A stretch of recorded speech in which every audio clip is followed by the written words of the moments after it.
这个女孩品行有问题，我坚决不同意。爸，妈，我谈恋爱了。哦，谈恋爱了，好啊。那个对象是干什么的？法语翻译。法文翻译。她叫乔飞。乔飞，乔飞是吧？这个女孩品行有问题，我坚决不同意。她的品行怎么有问题？下要去，不要去啊！哎，这怎么了？就不同意了？那女孩子可能很好啊。好什么呀？她之前是佳明的女朋友，现在成了佳阳的女朋友，你听懂没有？你明白没？嗯。哎呀，这个嘛，是得慎重考虑。女孩子的作风问题啊，是关键。爸妈，你们听我说，首先，我和乔飞好的时候，我并不知道他和我哥有过感情。其次，他和我哥已经是很多年前的事了，他们分开都已经有8年了，所以我根本不认为这是问题。哎呀，这事儿我觉得啊，只要你们3个人都说开了，其实也没什么。我持中立态度，我不是老封建。这不是老封建的问题，这个女孩就是在利用我的2个儿子。之前佳明就是为了她，把好好的专业给放弃了，哎，非转换了专业。现在呢，他又冲着佳阳去了，为什么呀？不就是要进高翻院吗？不就是冲着你的大名吗？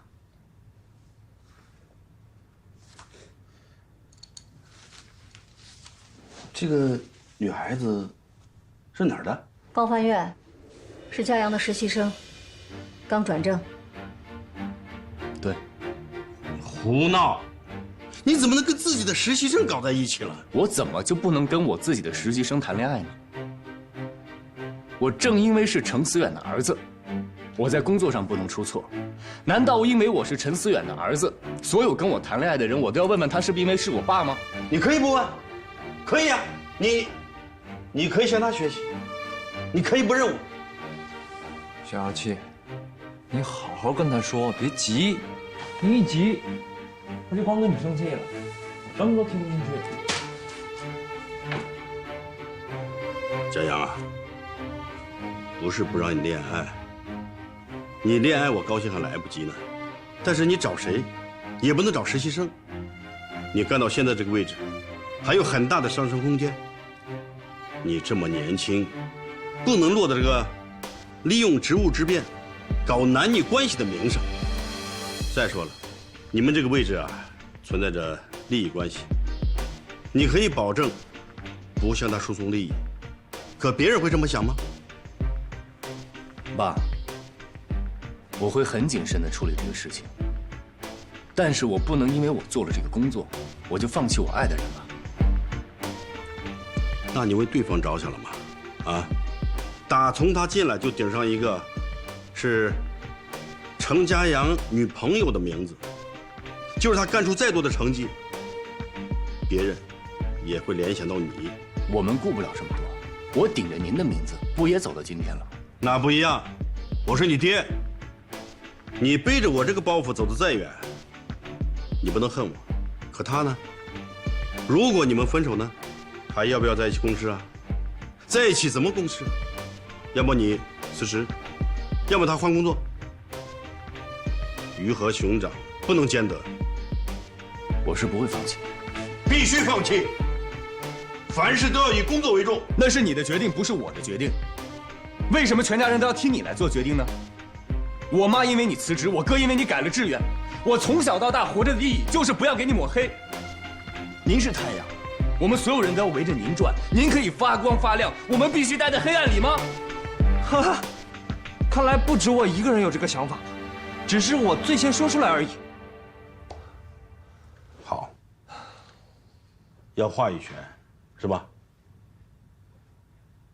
好，如果你们不按我说的办，都给我滚！干嘛呀，老陈？发这么大火干嘛？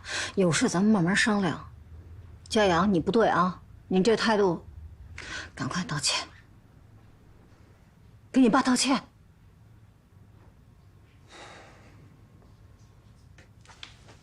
嘉阳，你不要叫他。我和他不一样，我下个星期还来哟。去！我告诉你啊，从今往后，你不要再管他。能不管吗？自己的孩子，别生这么大的气，慢慢做思想工作。我必须给他给做回来了。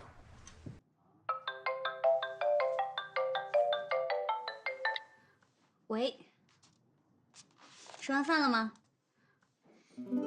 对，我刚回家。怎么样？你妈会不会因为我跟佳明的事情很介意？哦，没有，我妈已经想通了，而且她还说挺喜欢你的。过段时间，我爸我妈会请你到家里做客。真的吗？真的这样说的？不过这段时间我妈比较忙，可能得过段时间了。好啊，没问题。我有点累，早点休息吧，咱们明天高分院见。那明天见，你早点休息，拜拜。拜拜。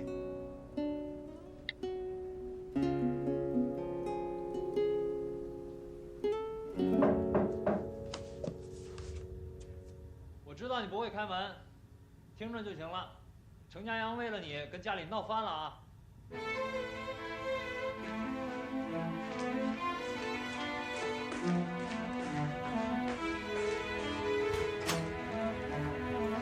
不可能，佳阳说了会尽快安排见面。你心里知道我说的是真的，不然你也不会开门。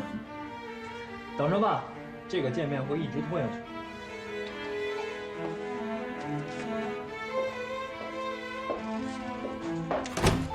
肯定是因为我跟你的事儿，对吗？这就是我最高兴的，还真不是因为这事儿。那是不是你跟家里说我拿了你的钱？我在你心中就是做这种苟且之事的人吗？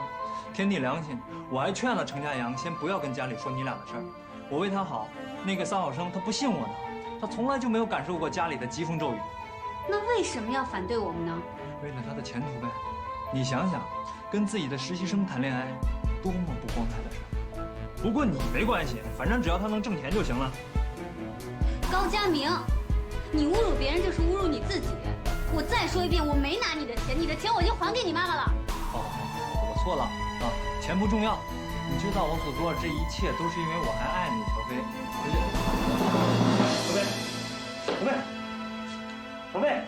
乔飞，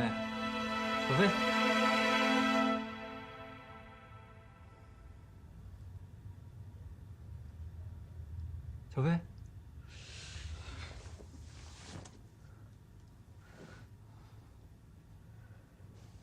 发生什么事儿了？你刚才晕倒了，你没有印象吗？头晕不晕？眼花不花？恶不恶心？还有哪儿不舒服吗？我晕倒了。没事，可能就是我以前查出来过贫血。我应该没大事的，你别这么紧张。身体的事情可大可小，明天我带你去医院做一个检查吧。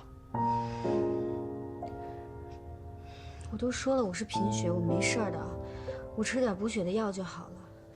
而且我应该是今天太忙了，还没吃晚饭呢，所以就晕倒了。没吃晚上饭怎么行啊？这都几点了？走，我带你出去吃去。不用了，冰箱里还有泡面呢。你有事你就去忙吧，你别管我了。光吃泡面怎么行啊？真的没事，走吧。好吧，那你当心点啊。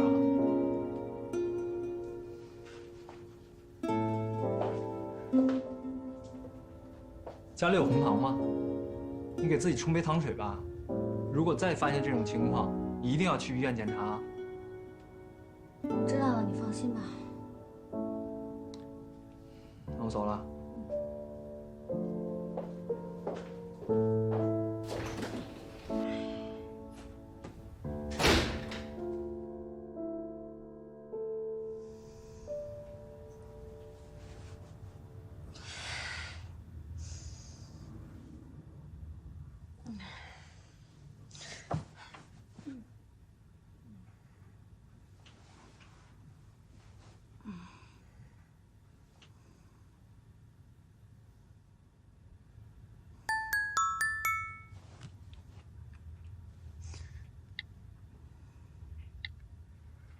起床了吗？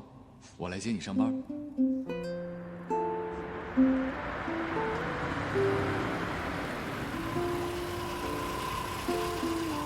以后真的不用接送我了，这样你可以多睡40分钟呢。没关系，我喜欢早起。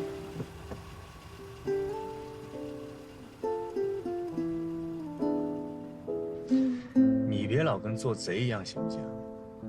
要不我去跟处理说明情况？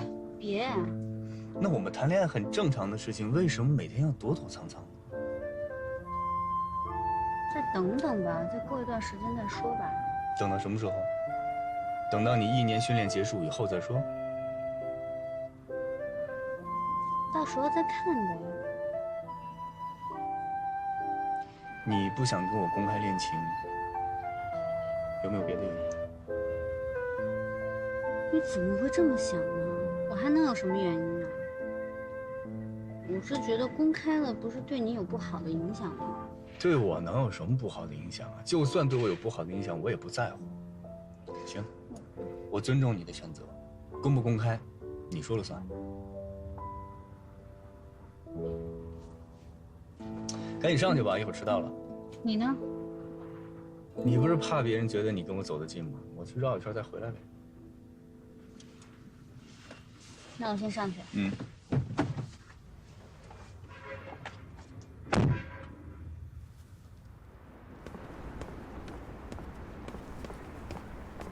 文老师，哎，乔飞，我来交我的讲座提纲。你怎么一个人啊？佳阳没陪你啊？佳阳都告诉我了。祝福你啊，乔飞，你和佳阳真的很般配。谢谢你，文老师。你跟佳阳一样，以后就叫我小华姐吧。哎，小华姐。记得第一次在办公室见到你，我就知道你是可造之材。当时佳阳还不想收你当实习生呢，还是我慧眼识才吧，我就知道啊，你一定是翻译的人才。我哪有你说的那么好啊？我相信你。对了，转正之后你是要主攻交传还是同传，还是2门一起啊？我没办法同传。什么叫没办法同传？你这是什么意思？我进不了同传箱，一进去就头晕。我们换个地方说。嗯。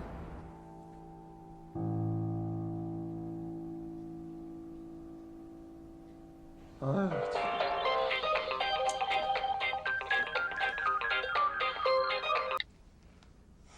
啊！哎呦，你怎么回事啊？这都几点了，你怎么还不来接我呀？我可千万别跟我说你生病来不了啊！今儿可我大日子，没事我能死路上。哎呦，大日子，你是结婚呢，还是结2婚呢？不就这个破发布会吗？这是普通的发布会吗？这可是第一次有我名牌卡的那种，之前我都是跟记者在一起凑数的。得，你别给我吼我头疼。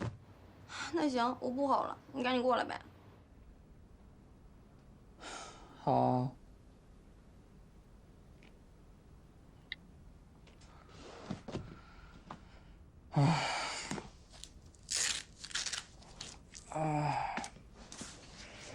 那么严重，一进同传箱就犯晕。你是从什么时候开始的？我大1的时候第一次进同传箱就这样了。所以你一次同传都没有成功过？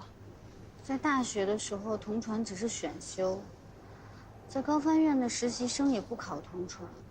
那是因为能进高翻院的交传已经达到了高级的水平，基础同传就更没有问题了。只有不以同传为主要发展方向的，哪里会有完全做不了同传的翻译官啊？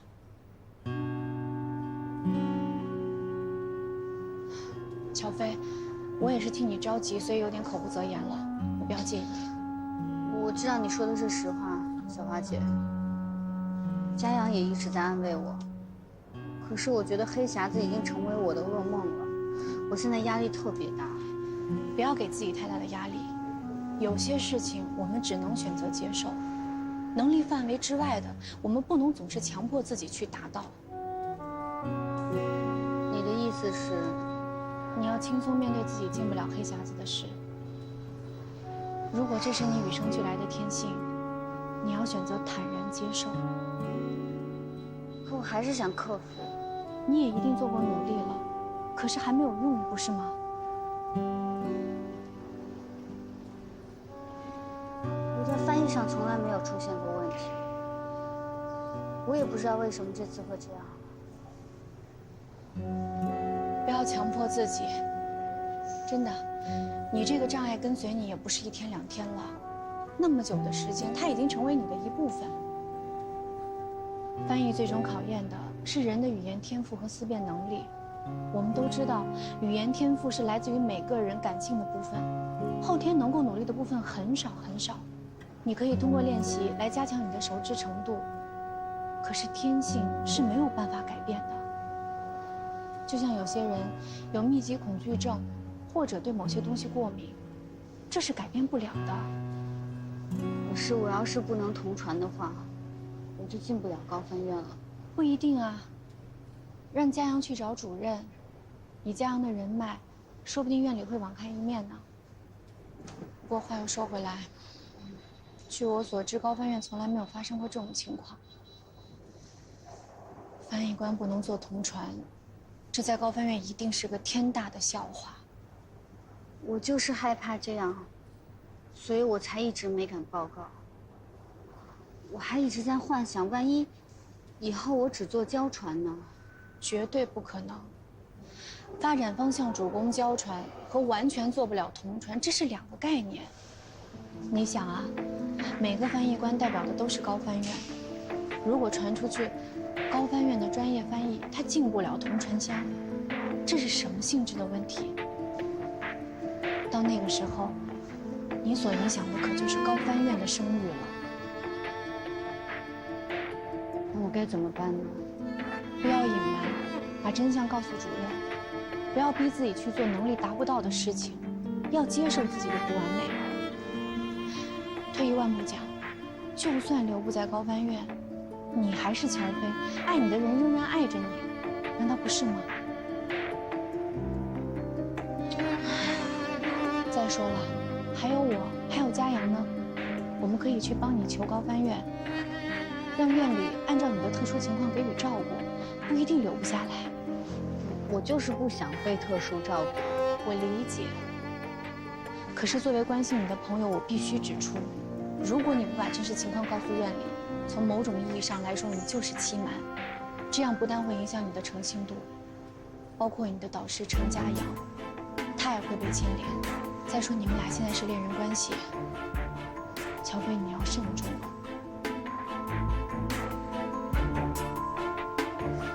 好了，时间差不多了，你也该去上班了。放心吧，我也是为你好。如果你不想说，我会替你隐瞒的。不过我还是要劝你一句，纸包不住火。你越早说，你和嘉阳承担的责任和压力就越小。没什么大不了的，想开一点，不就是翻译吗？离开高翻院，你一样可以发光发热。我知道了，谢谢小花姐。那我先去上班了。好。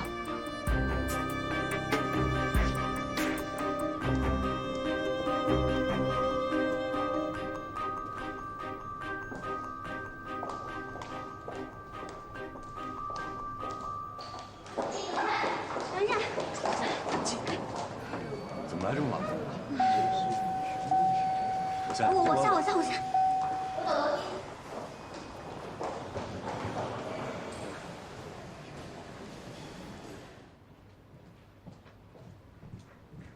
杨艳，跟我去开个会。迟到了。哎呦，瞧你喘的，不过还有半小时嘛。我要求他们第1年都提前半个小时到单位。哦，那你为什么迟到了？我打黑车，司机给我绕路来着。哎呦，打黑车不安全，容易出事故，下次别打了啊。这样，这个明天呢，家部啊给博物馆捐赠木雕仪式，你带个人过去吧。这回他们不会又早到吧？不会，这回博物馆提前做了准备，没事儿。小飞，你把昨天我给你校对好的东西打印一份给吴明。吴明啊，你准备一下，这次馆长的发言你来翻译。我吗？对的。啊，没问题。我记得上次家部的事儿，乔飞也参与了吧？对了，这会议记录还是乔飞整理的，把他也带去吧。嘿嘿，怎么？你还不愿意啊？主任，我就是觉得上次发生了杯子的事情，我这次去合适吗？嗨，这一页早先过去了。但是你要记住，每次出任务，代表的是新的自己，代表的是高翻院新的形象。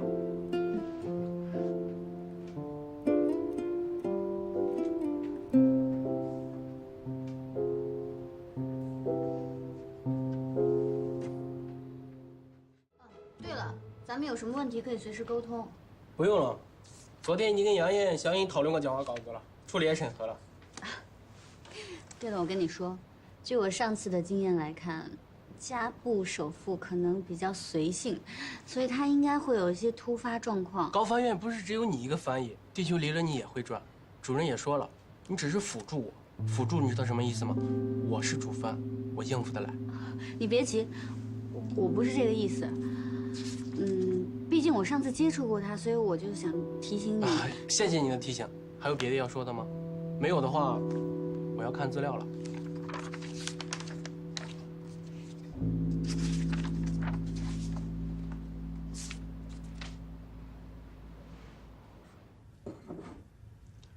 嘉阳啊，你是不是对乔飞太苛刻了？我对谁都是这样，没有特别针对他。他过去和你哥的事，我也有所耳闻。年轻人嘛，这也很正常。不要因为他跟你哥分手了，就掺杂太多的个人情感，这对乔飞不公平。乔飞这孩子，总体来说还是很优秀的，是个好的翻译人才。乔飞在翻译上确实是有天赋的，我觉得如果加强训练，他可成大器。哟，你的评价很中肯嘛，能得到你成人模的肯定，那乔飞的努力大家都看到了。哎，你傻笑什么呀？我夸的是乔飞呢。对了，他的同传训练什么时候给他加强啊？专业方向你跟他谈过没有？院里啊，好不容易来了一个同传交传双向发展的好苗子，不能放过啊！我正在给他加强同传训练。哦，那么10分钟能坚持吗？争取吧。争取，10分钟是基本难度啊。陈家阳，你怎么对他的同传要求这么低呀？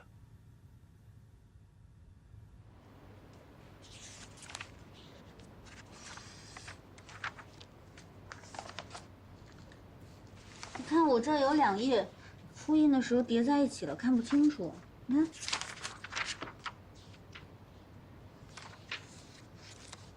没事，我自己去资料室再查一下吧。乔飞，出来一下，我找你有点事儿。程主任，你找乔飞有事说啊？我在这儿是不是影响到你们了？没事儿，我可以出去准备资料。没有，你忙你的。出来一下。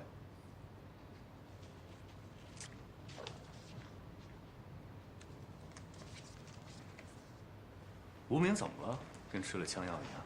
不知道，他可能明天对家部压力大吧。我怎么觉得他在针对你？他针对我干嘛？反正我觉得他怪怪的。你别多想啊，找我什么事儿？今天晚上老时间同传训练。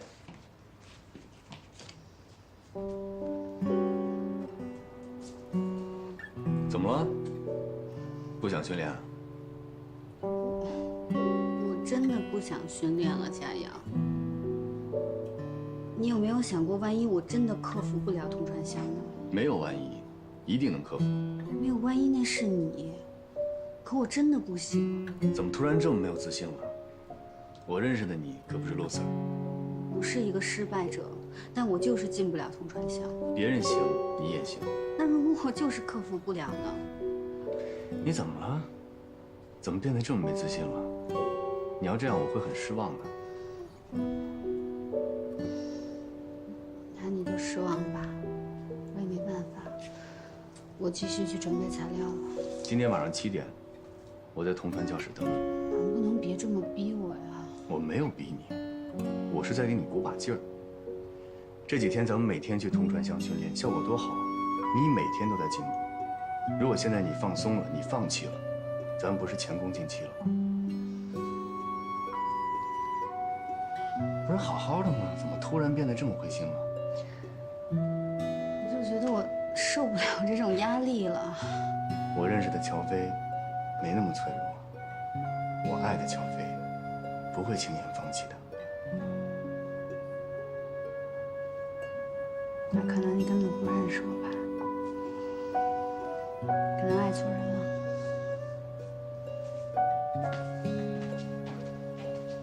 今晚7点，我等你啊。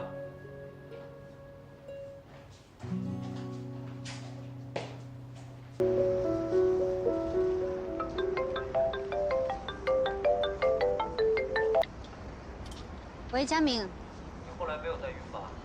没有了，我说了我是低血糖加压力大。你要记住，3顿饭按时吃。我知道。高分院的工作累吗？你不是已经转正了吗？怎么工作压力还这么大呀？我需要继续努力。是不是佳阳给你布置的任务太重了？那我去找他去。你现在的身体已经不堪重负了。你千万别告诉他我晕倒的事情，可以吗？为什么呀？这么说，这是我们2个人之间的秘密了。你别闹了。好，那你自己保重，有什么事情再给我打电话。最后再说一句，千万别被我的样子给骗了。我其实很在乎你这个朋友。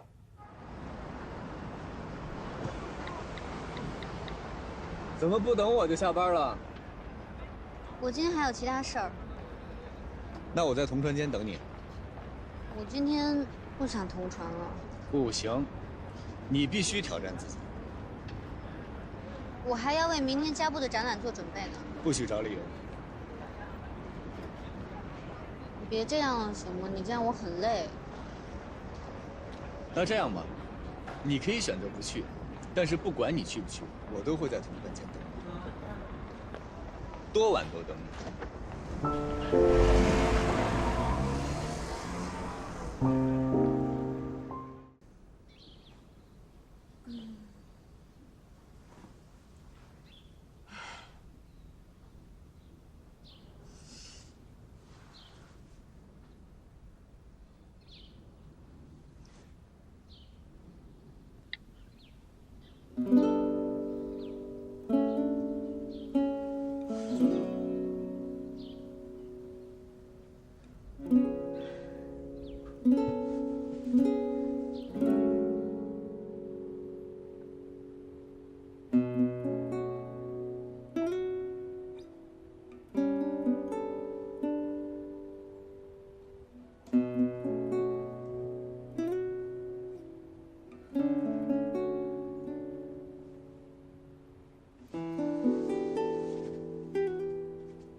我就知道你会来的。你真的等了我1个晚上？对啊，因为我对你有信心。怎么那么傻呀你？可是我对自己没有信心。你有没有想过，我可能根本就进不了同传？不要老是说这种患得患失的话。你只管踏踏实实的去努力，只要你去做，就会有进步。上次咱们不是已经克服了你同传的障碍了吗？你只要戴着眼罩是没有问题的。你可以同传，你要多给自己这样的心理暗示。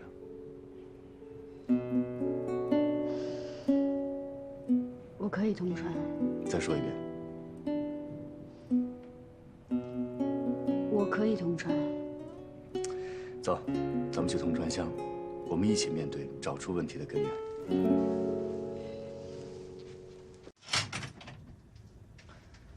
坐吧。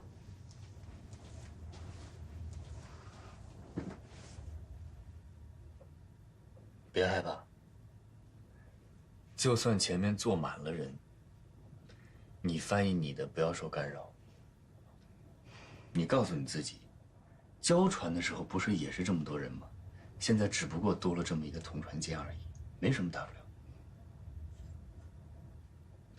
我现在准备放录音了，你先听一遍，我们先来一遍交船，这样你可以闭着眼睛翻。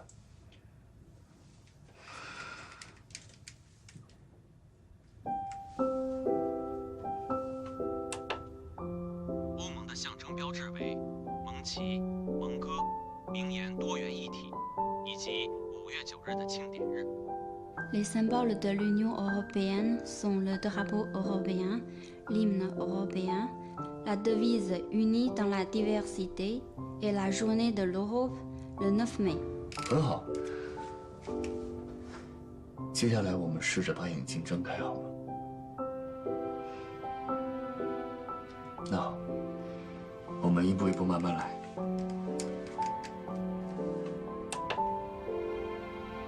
自从欧元正式流通，它就成为了欧盟最主要的标志。欧元是把欧洲人民联合起来的具体的、物质的联系。第3个重要标志，欧洲议会，统一及民主的价值见证。自从1979年来，欧洲议会议员通过普选产生，选举事件被作为欧盟建设的关键时刻之一。此时政治意义的欧盟成为了人民大众的欧盟。Depuis sa mise en circulation, l'euro est devenu un symbole majeur de l'Union européenne. L'euro est le lien concret, matériel, qui unit les peuples européens entre eux. Troisième symbole important, le Parlement européen témoigne des valeurs d'unité et de démocratie. Depuis 1979, les députés européens sont élus au suffrage universel. L'événement est présenté comme l'un des moments clés de la construction européenne, celui où l'Europe politique devient une Europe des peuples.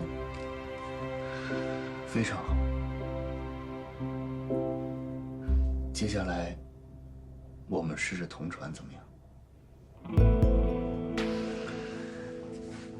别紧张，别紧张，把眼睛睁开。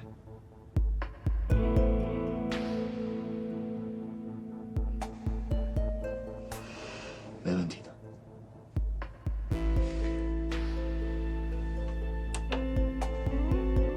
欧盟的象征标志为盟旗、盟歌、名言多元一体，以及5月9日的庆典日。自从欧元正式流通，它就成为了欧盟最主要的标志。不行了，欧元是把欧洲人民联合具体。不行，我看到外面我就觉得心慌。这绝对不是身体上的问题，这是心理问题。刚才你还好好的，你告诉我你什么感受？佳阳，我觉得心慌，我害怕这块玻璃，我们出去吧，行吗？不行，不能这么轻易的放弃。你告诉我你的感受，你为什么害怕这块玻璃？这块玻璃到底怎么带给你不舒服的感觉了？我不清楚，我也说不出来。不行，一定得说。我真的不知道。说出你的感受。你现在是什么感觉？我就是觉得心慌。我看着前面一排排的座椅，我觉得上面都是人。有人怎么了？交船的时候不是也都是人吗？我觉得上面坐了很多人，我觉得他们都有生命危险，像我妈妈一样。你妈妈？不行了，佳阳，我要出去。好好好，走，咱们出去。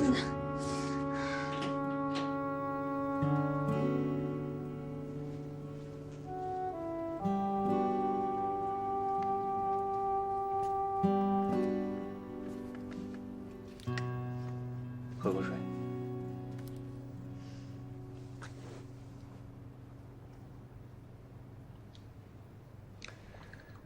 跟我说说，为什么会在同船间想到妈妈？我也不知道，我刚才想到就这么说了。仔细想一想，也许这个就是你心理问题的根源。为什么在同船间会想到伯母呢？你以前跟伯母进过同船间吗？没有啊。那是为什么呢？同船间里什么也没有。你从里面望出去就是一排排的座椅，为什么会想到伯母呢？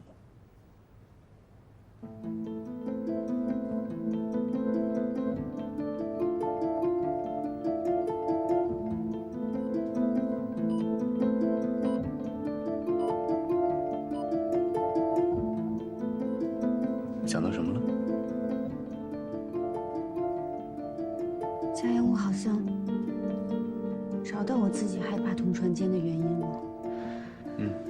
我以前只跟你说过，我妈妈得病了，但没跟你说过具体的，对吧？大一那年，我妈妈开始经常会打嗝，我们以为她是犯了肠胃炎之类的肠胃病。后来有一阵，她开始晕倒，我们就把她送到医院。医生告诉我们，她得了海绵状脑部血管瘤。海绵状脑部血管瘤，那不是我哥的研究方向吗？对，我也是后来才知道佳明转研究这个。医生说我妈妈的这个病是长在脑干部位，压迫了中枢神经。如果颅内出血的话，就必须要动手术。就算动手术，也只有50%的成功率。而且就算手术成功，也还是有可能会复发。所以那个时候，我觉得自己整个人都绝望了。我那段时间觉得自己一直处于精神抑郁的状态，所以才想要去看心理医生，才认识了高佳明。没想到你承受了这么多东西。好了，这些事儿都过去了。从今往后，有任何困难，我和你一起面对。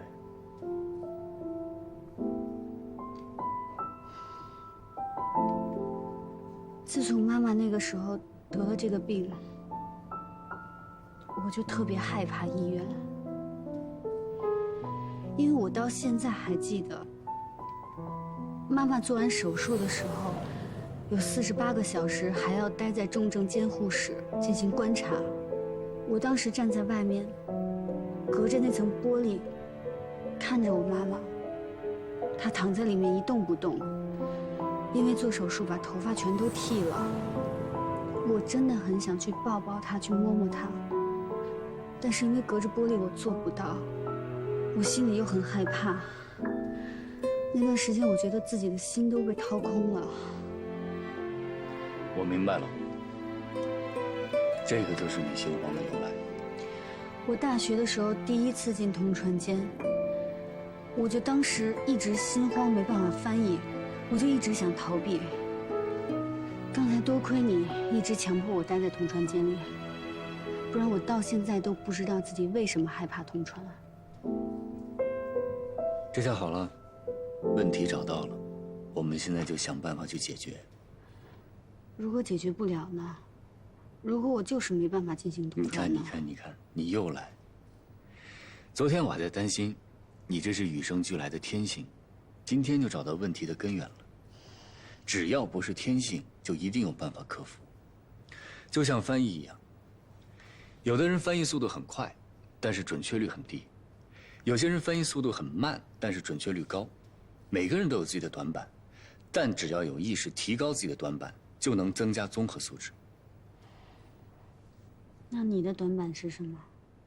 就是你啊！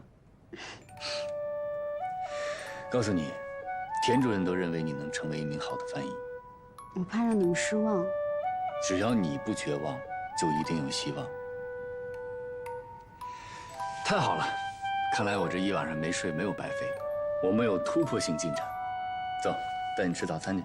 你真傻，你怎么真在这儿等了我一晚上啊？离家部的会还有一定的时间，我先陪你回家，你去洗个澡。好，走。吃早饭去。哎呦，昨天晚上在你家睡的。帮你拍一下。不是。你敢过？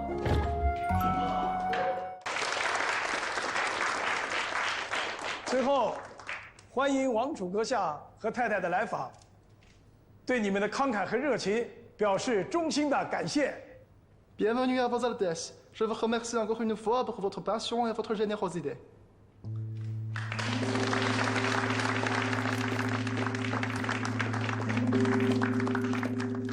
你们的翻译很快。馆长可能一时紧张，忘了修改演讲稿。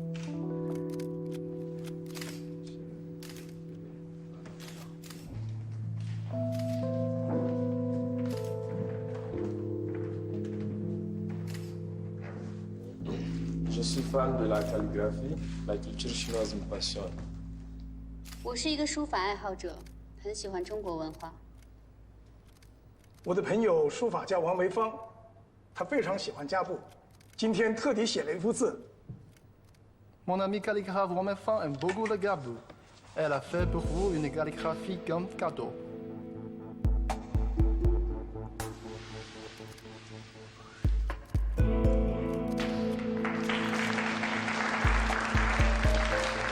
啊，quel beau caractère! À Kaboul, la situation des femmes s'améliore chaque année et pas mal de femmes deviennent artistes. Et je m'engage personnellement à l'amélioration des conditions de vie des femmes. Et pour cette même occasion, nous pouvons profiter pour inviter Wang Meifang à visiter le Kaboul.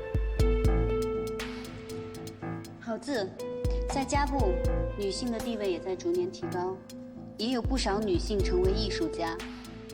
她本人也致力于提高女性地位。啊，王梅芳非常尊重女性，她也有很多女弟子。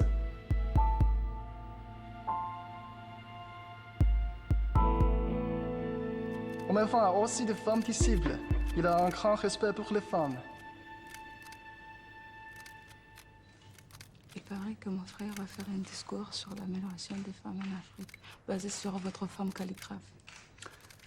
On n'a pas reçu le communiqué de presse. C'est possible de reporter le discours au dîner?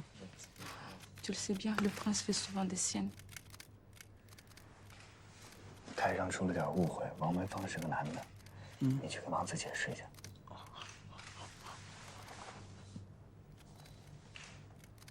On s'est détrompé, Wang Meifang est monsieur. Désolé.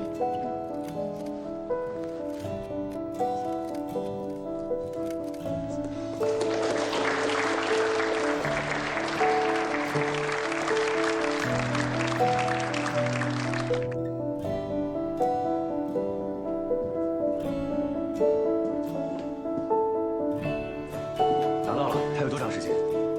从现在到宴会开始还有3个小时。 你们抓紧翻，一会儿我过来校对。好。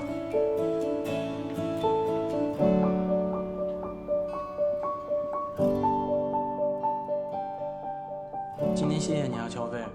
如果家谱王储真的因为我犯错了男女，从王梅芳开始讲女性的地位，我就真的没法弥补了。我之前就跟你说过，这家部王储想干嘛就干嘛。这王梅芳这名字听起来确实像女的哈。我也是之前翻看记录，听到馆长要去王家求字，提到王太太，我当时就觉得奇怪，所以我特地查了一下，才发现他是男的。一开始我还有点怀疑你，你没必要帮我的。哎，我之前在他身上栽的比你狠，咱们法番处不能来一个栽一个吧？没事的。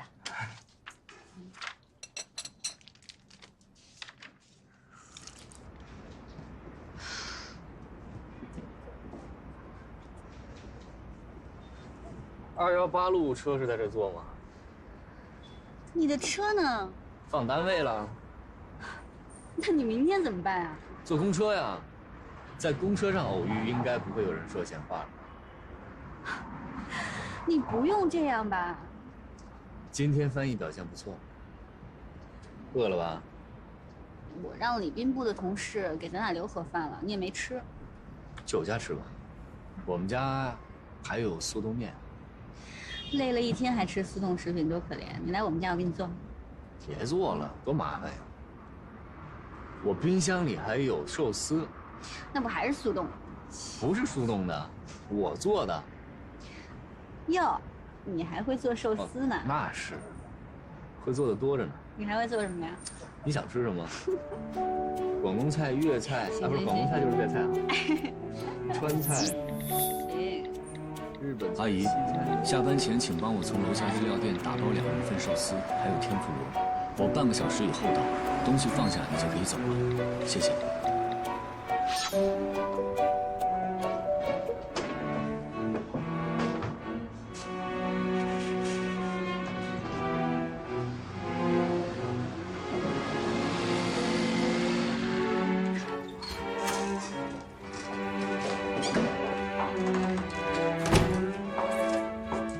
你坐沙发上等着你，我跟你一块。我帮你啊。不用不用，你坐着等。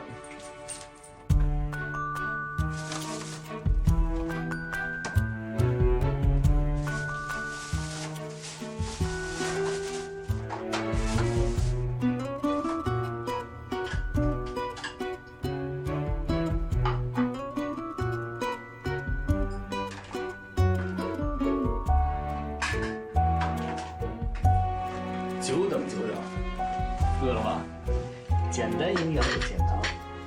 哎呦，白马庄园呢？你认识啊？喜欢吗？关于这个酒的特色还有历史，我能跟你聊一下午，但是我好像只喝过一次。为什么只喝过一次呢？大部分人都只喜欢拉菲。有品位，有品位吧？像你这种理论家是怎么成为侍酒师的呀？我呢，就是把喝红酒当成背单词，我喝一次我就得牢牢记住它，然后我多读那些专业的书。我没喝过，我气势上要过硬啊。比如呢？比如，2010年真是一个红酒的好年份啊！怎么样？很有气势吗？有。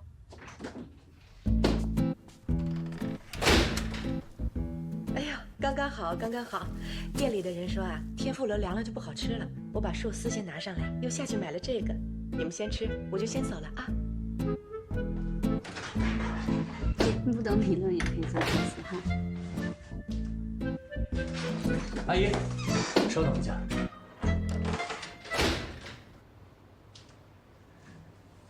我妈一个月给你发多少钱啊？3500。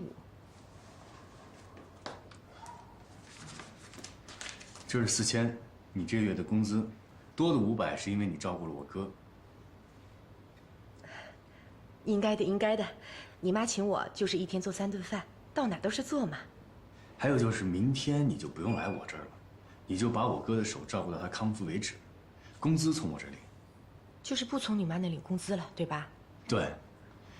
等我哥手康复以后呢，你也不用来我这儿了，因为我以后可能不需要别人帮忙。为什么？我找张总去谈，他肯定不会同意的。这次他同意了。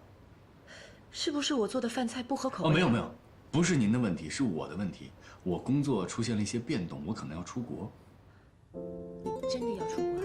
对。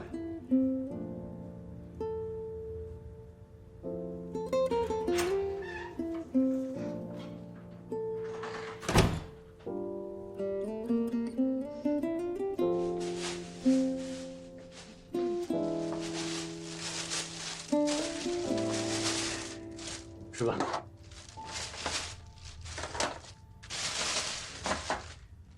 其实你刚才不用关门的，隔音挺差的。我会照顾好我自己的。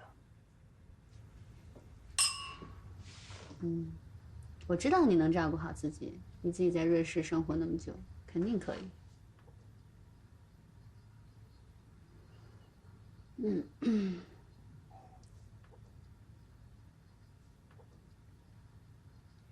啊，对了，你什么时候走啊？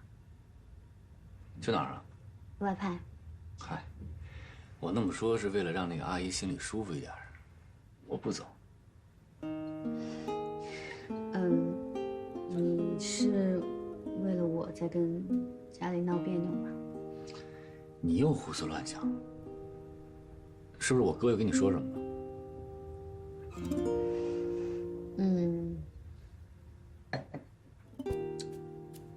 其实我想过，我是你的实习生嘛，你对我好的话，别别人会说你是在偏袒；你对我严格，大家也会说你在装什么样子啊这种。所以只要我跟你在一起，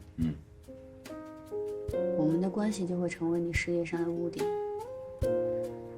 大家会一直拿我跟你在一起这件事情来说事。我不在乎，我也不害怕。我难道还要靠别人怎么说我活着吗？我只会听从我自己内心的声音。对了，跟你说件正事儿。关于你进黑匣子有心理障碍的问题，我咨询了我心理学的朋友，他们还是觉得你这种问题需要正向引导，积极的去面对，还是要多进同传间去练习。我不想积极面对。你吃饭，你跟我说这个干嘛呀？你先别嫌烦，这是个问题，我们得解决。你对同传间有畏惧，我一定要帮你打破这个心理障碍。所以，从明天开始，每天我带你进一次同传间。哎呀，你进去的多了，你自然而然就觉得这是一件很自然的事情，你就不会有这么大的心理负担。起码再听到黑匣子，你不会有这么大的反应。哎呦，别唧唧歪歪了，来，干杯！祝你早日克服同传障碍。我拒绝。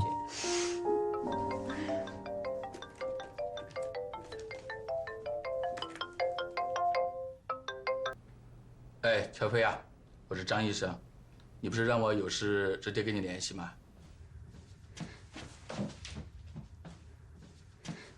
张医生，是不是我妈妈的手？不是的，是今天你妈妈来复查的时候呢，晕倒了，后来呢就恢复知觉了。我带她去神脉检查了一下，还是她的老毛病了，海绵状血管瘤。我记得你跟我说过，你一直想替你妈妈在上海做介入手术。对，医生也说了，一直在等待时机。因为血管瘤长在脑干部位，所以风险很大。是的，我们这儿神脉的李主任也这么说。你不用太担心 ，CT 显示的情况呢还算良好，边界也清晰。但是他让我必须通知你，你妈妈出现晕厥的症状呢，脑干周围啊有渗血点，证明最近一个阶段要加强注意，密切的观察。如果周围血管有出血前移，就需要立刻手术了。好，我马上回来吧。你也先别急，我建议你尽快和上海这边的医院联系，确定方案，把他接过去。我打电话给你的，就是让你心理准备，手术是势在必行了。你作为家属呢，要有了解，但不要过度的担心，干扰患者的情绪。何况，你妈妈的心里，你就是她的一切。我明白了，谢谢张医生。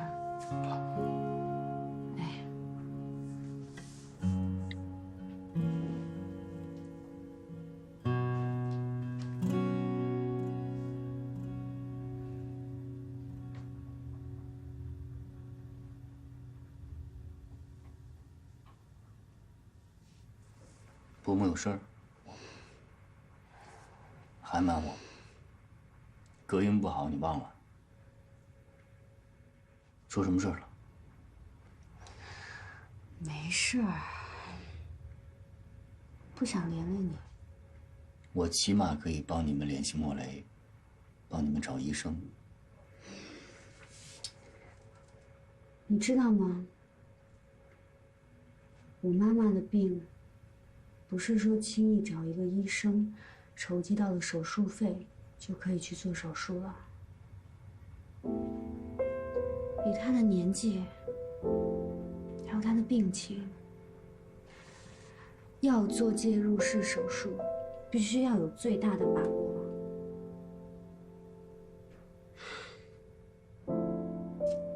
所有人都跟我说，做手术要么成功，要么就是生死一线。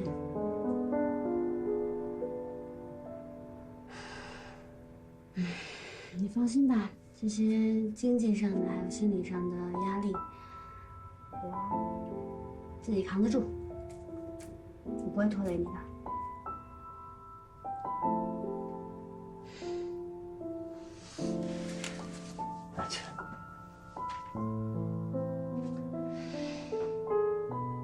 你不想连累我的真实意思就是，我们俩的情分还没有到你愿意连累我的程度。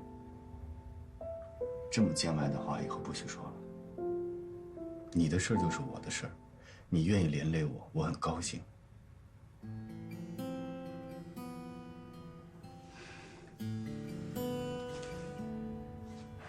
谁？你有没有在想我？怎么一想到你，别害怕，我在这儿，咱们一起想办法。谁？从遇见你那天起，我是不是就深深爱上了你？不管爱你值不值得，我只要简单的快乐。不管是对错的选择，只要爱了就不会割舍。梦想相信我，如果世界没有了你，爱情就失去所有的意义。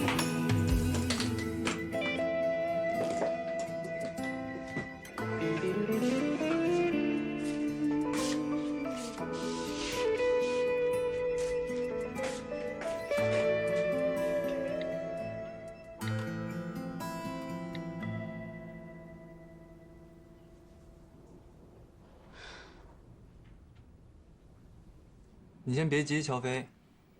你妈妈的 CT 明天能快递到上海吗？这样，明天你来医院找我。好。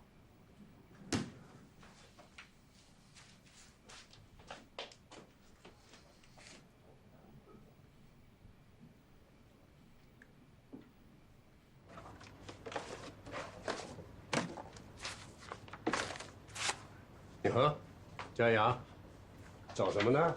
哎，主任，你有没有印象？上次瑞士劳卫部来交流的时候，有一个叫莫雷的医生。哦，你找他呀？可以去礼宾部问一下嘛。我当时留了他助理的电话，但我现在打过去已经停机了，而且我也问了随行的一些医生，别人说他现在去非洲了。哎呦，这就不好找了。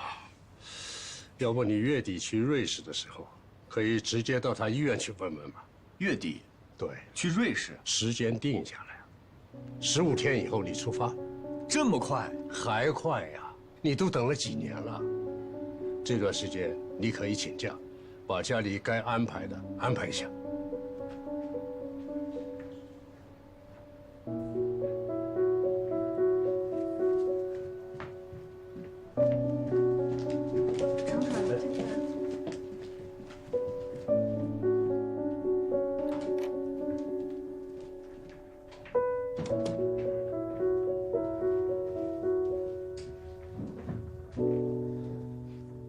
主任，这次能不能别派我去瑞士了？为什么呀？这么好的机会，我家里有点事儿。什么事儿比你的事业更重要？外派的机遇难得，可遇不可求啊。我知道机会很重要，但是我觉得我还没有做好准备。还有就是我家现在出了点事儿，我不想离家太远。家里出什么事儿了？一个对我很重要的人生病了。你妈妈？不是我妈妈。那你爸爸和张总都知道你的决定了吗？我自己的事情，我自己做主。别急着那么下决定，你再给我好好考虑一下。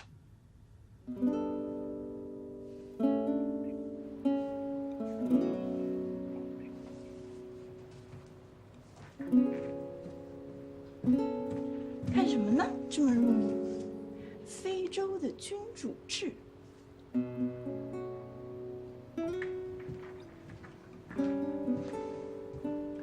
下午没有翻译任务，你们都去训练室训练吧。走吧。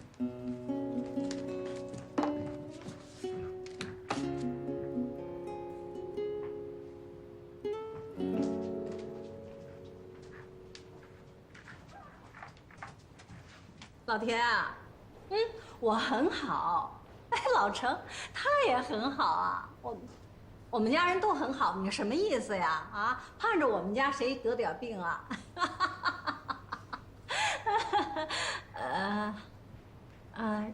什么？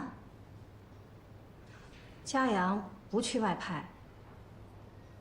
哦，大概我知道一些事情。不是家里的。行吧，好，祝你身体好。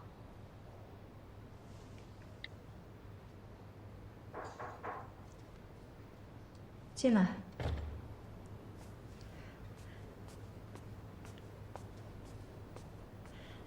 张总，咦，你怎么来了？工资没打给你吗？啊，收到了，收到了。我是来退工资的，嘉阳已经给我了，你再给就多了。哦，他怎么说的？他说以后我的工资就他给，但是要我去照顾佳明，等佳明的手完全康复了，他再给我找新的工作。新的工作？嘉阳是不是要外派呀？不知道。我估计大概是他谈恋爱不好意思了。昨天他带回来一个姑娘，长得还挺漂亮的。是不是佳明隔壁的女孩？佳明隔壁住的是谁？我不知道啊。对了，佳明的手怎么样了？他每天练习着缝合，缝个橘子都合不拢，看他挺受罪的。这孩子真是太执着了。这医院里又不是只有他一个外科医生，干嘛这么拼命？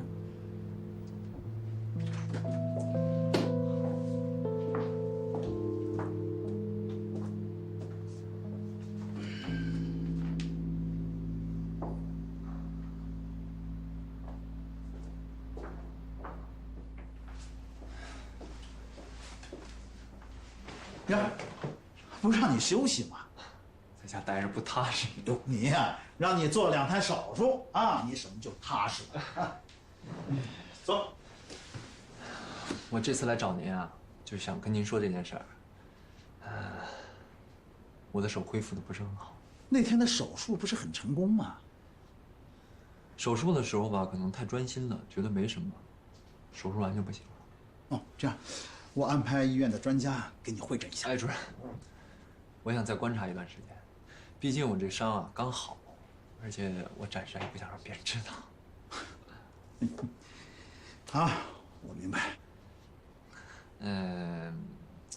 主任啊，我其实是有件事求您的。我有一亲戚，他得的是脑干中枢神经区域的血管瘤，一直在等待最佳手术时期了。如果可能，我想请您和莫雷一起主刀。本来呢，我是想带他去瑞士做手术，但是我担心这个飞机啊会对他的颅内压有影响。你担心是有道理的。那这种手术呢，我建议还是在国内做。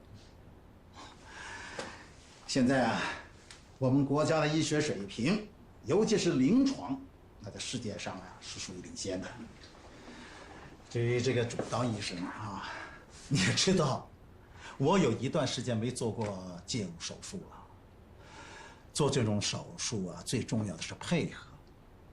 要是你的手没有受伤，你就是我们医院，甚至是上海最合适做这种手术的人。现在我们医院呢，这方面临床经验除了你，最丰富的也就是赵金良医生了。你可以跟他商量一下。主任，我再考虑一下。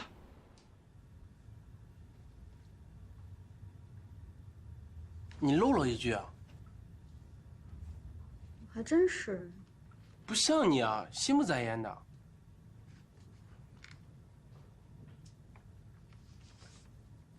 总感觉今天处理怪怪的。哪天不都这样吗？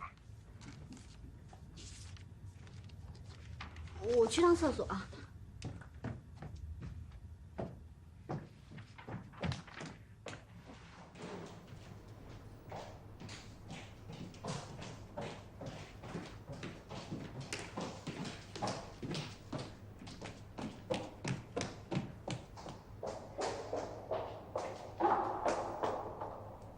找我呀？女外派的时间是不是快定了？怎么了？我会好好工作的，你不用担心我。如果有假期的话，我去看你。你还要去看我呀？那么好，就为这点事儿冒这么大险跑这儿来？担心你。我有什么好担心的？下班等我。我约了人。谁呀？跟伯母的病有关吗？那是谁呀？比我还重要。就吴佳怡呀，还能有谁呀？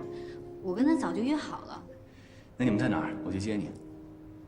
还没最后定在哪儿呢，我结束了去找你吧。行。那晚上我在家里等你。快回去。快点。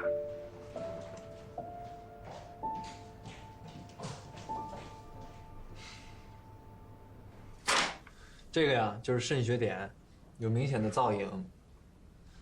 阿姨如果再次出现昏厥，那情况就不好了。现在医院给打的针啊，是消炎化淤血的，但是不进行手术还是没办法控制。如果血管瘤压迫，就有可能造成血管爆裂的危险，所以要尽快手术，转到上海医院观察2、3天，等到肾血点的淤血收干净了，马上手术。成功率是多少？小飞，你是知道的，手术没有绝对的乐观，但你也不要悲观。费用呢？原来那个你又回来了。说什么？那个倔强的，把背上的刺都拱起来，不让人接近的乔飞。我记得当初认识你的时候，你妈妈刚得了这个病，你就是像现在这样，一个人把所有的压力都扛在身上，而且冷静的可怕，不让任何人触碰你宝贵的自尊心。但是不要这样，乔飞，会让关心你的人感到伤心。我现在不想跟你说这个。手术费一共是多少钱？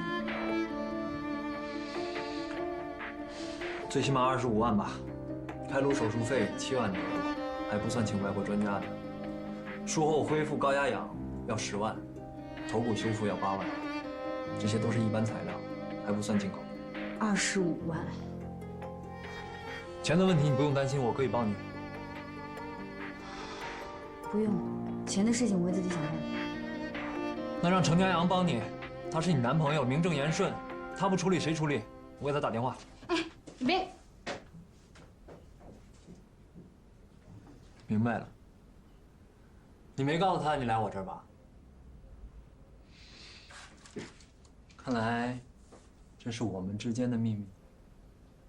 如果我用这个要挟你，你能不能考虑做我的女朋友？你别胡说了，你不是这样的人。那我是什么样的人？我是一个不希望看到你伤心难过的人。程家阳在哪儿？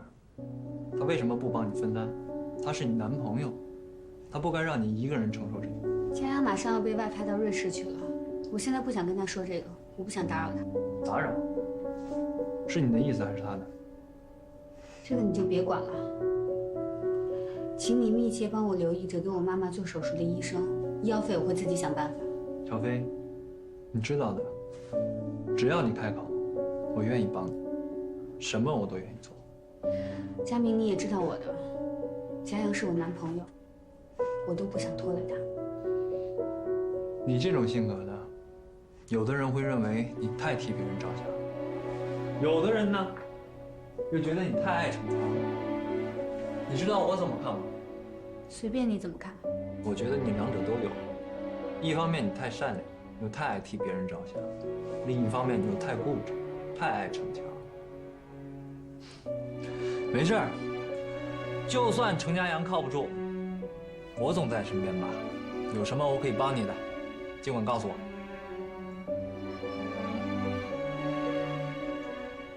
我确实有一件事情，请你一定要帮我。一定。就是关于手术费的事情，请你一定不要告诉佳阳，替我保密。行，但是条件是我来付医药费。医药费我不会要的，我会自己想办法的。你总是这样。记不记得当年你差点害自己得了抑郁症？乔飞，自尊心太强是自卑的表现。也许你一直在自欺欺人。你打心眼里知道你和程家阳不是一路人，你们的爱情就像温室里的花朵，一经风雨就会被摧毁。所以你不敢让他经受考验。今天就到这儿吧，我先走。不要再自欺欺人了。